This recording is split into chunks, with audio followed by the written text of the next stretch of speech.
حج کا اجتماعی ہر سال پوری دنیا کی اقوام و افراد کے سامنے عالمی مساوات کا بے مثال نمونہ پیش کرتا ہے۔ مختلف نسلوں، علاقوں، رنگوں اور زبانوں سے تعلق رکھنے والے لوگ ایک دوسرے کے شانہ بشانہ بغیر کسی امتیاز کے امن و آشتی کے ساتھ وقت گزارتے ہیں۔ یہ اجتماع دراصل دین اسلام کی حقانیت اور آفاقیت کا واضح ثبوت ہے، جس کی بدولت انسانیت مرکز آشنا ہو سکتی ہے۔ اس کے بعد ملت اسلامیہ کی شان، اجتماعی فائدہ۔ حج کا یہ عظیم الشان اجتماع ساری دنیا کے سامنے ملت اسلامی کی شان و شوکت پیش کرتا ہے۔ دنیا میں کسی دوسرے مقام پر اتنی باقاعدگی سے کسی ایک مقصد کے لیے لوگوں کی اتنی بڑی تعداد جمع نہیں ہوتی۔ دین اسلام کے سوا کسی اور مذہب میں ایسی کوئی مثال موجود نہیں کہ لاکھوں مرد و زن بغیر کسی مادی مفاد کے محض روحانی ترقی کی خاطر ایک مقام پر اکٹھے ہوں۔ صرف اور صرف یہ حج کے دوران ہوتا ہے اور اسلام کے اندر ہے۔ اس کے بعد اقتصادی روابط کہ حج کی ادائیگی کا ایک اہم جو اجتماعی فائدہ ہے وہ ہے تجارتی فائدہ، کہ لاکھوں کی تعداد میں آنے والے حجاج کرام کی ضروریات پوری کرنے کی خاطر سہولیات فراہم کی جاتی ہیں۔ اسی طرح دنیا کے مختلف علاقوں سے تعلق رکھنے والے افراد کو تجارتی اور اقتصادی روابط قائم کرنے کا موقع ملتا ہے، جس سے امت مسلمہ کی معاشی ترقی میں اضافہ ہوتا ہے۔ ٹھیک ہے، اس کے بعد نیکسٹ جو ہے وہ حج مبرور یا مقبول۔ میں نے آپ کو کہا تھا کہ اس کی میں تفصیل بتاتا ہوں کہ ایسا حج ہے جس کی ادائیگی حلال پیسوں سے کی جائے اور دوران حج فسق و فجور سے باز رہتے ہوئے تمام مناسک حج کو سنت نبی صلی اللہ علیہ وسلم کے مطابق ادا کیا جائے تو اس کو حج مبرور یا مقبول کہتے ہیں۔ حضرت عائشہ روایت کرتی ہیں کہ رسول اللہ صلی اللہ علیہ وسلم نے فرمایا، سب سے افضل جہاد حج مبرور ہے۔ حج مبرور، آپ کو اس کی تفصیل پتہ چل گئی کہ حج مبرور اور مقبول ایک ہی بات ہے، کہ حضرت عائشہ روایت کرتی ہیں کہ رسول اللہ صلی اللہ علیہ وسلم نے فرمایا کہ سب سے افضل جہاد حج مبرور یا مقبول ہے۔ تو آج کا یہ سبق یہاں کمپلیٹ ہوا۔ میں ایک دفعہ دوبارہ سے آپ کو دہرائی کرواؤں گا کہ آج ہم نے جو چیزیں اس 10ویں لیکچر کے اندر پڑھی وہ کیا کیا ہیں۔ تو سب سے پہلے نمبر پہ ہم آتے ہیں کہ آج کا ہمارا چیپٹر تھا حج، یعنی جو باب 2 میں اس میں ارکان اسلام میں پہلے تھا کلمہ، پھر نماز، پھر روزہ، پھر زکوٰۃ، 5ویں نمبر پر جو ہے وہ حج ہے۔ آج ہم نے حج کی تفصیل پڑھی۔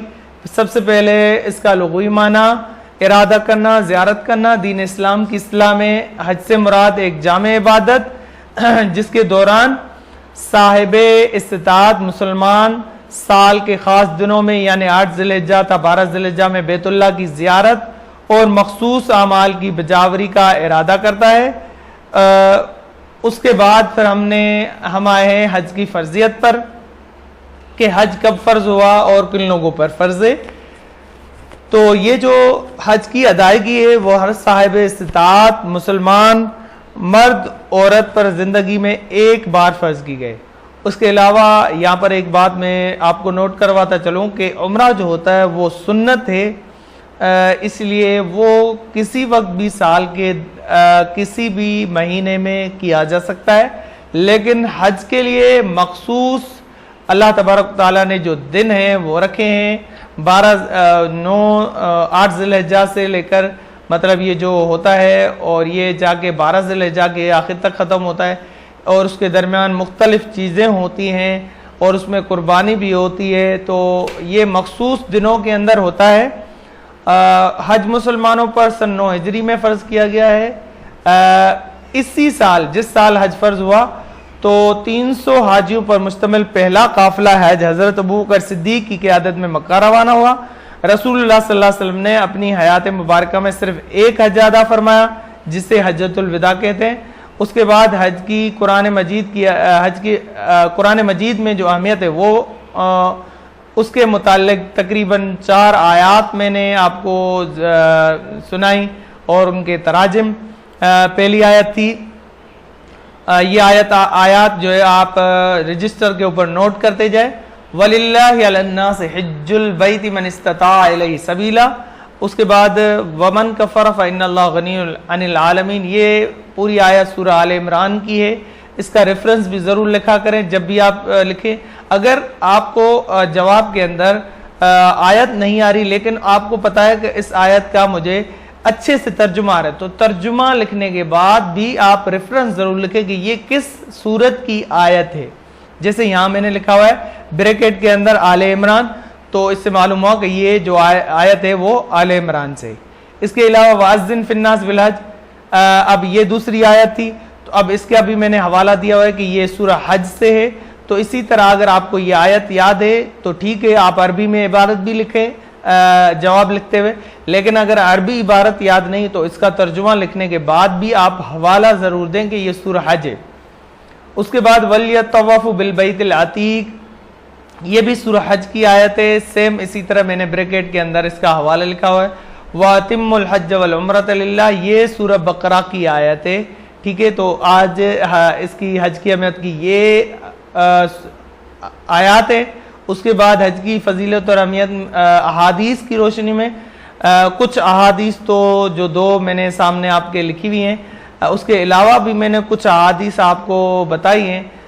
تو یہ جو لکھی ہوئی ہیں اس میں پہلی ہے کہ رسول اللہ صلی اللہ علیہ وسلم حج کی قبولیت کا سب سے بڑا فائدہ بیان فرمایا کہ حج کی مقبولیت کی جزا جو ہے وہ جنت ہے.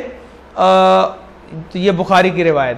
اور اس کے بعد یہ دوسری مشہور حدیث ہے جو اس میٹرک کلاس کے سلیبس کے اندر بھی ہے, من حج للہ وقضى مناسکہ وسلم المسلمون من لسانہ ویدیہ غفر له ما تقدم من ذنبہ. یہ صحیح بخاری کی روایت ہے کہ جس نے اللہ کے لیے حج کیا, اس کے سارے مناسک پورے کیے اور مسلمان اس کی زبان اور ہاتھ سے محفوظ رہے تو اللہ تعالیٰ اس کے سارے گناہ معاف کر دیں گے.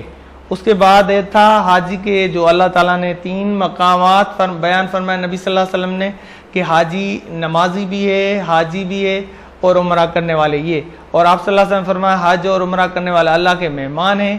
اور حج کی پھر جامعیت ہے کہ حج کی جامعیت میں نے آپ کو تفصیل بتائی ہے کہ حج جو ہے وہ ایک جامع عبادت ہے کیونکہ اس میں باقی تمام عبادت کی روح شامل ہوتی ہے. حج میں ادائیگی نماز اس طرح فرض ہے جس طرح عام دنوں میں فرض ہوتی ہے. حج کے دوران گناہ نافرمانی کے کاموں سے بچنا روزے کی کیفیت رکھتا ہے.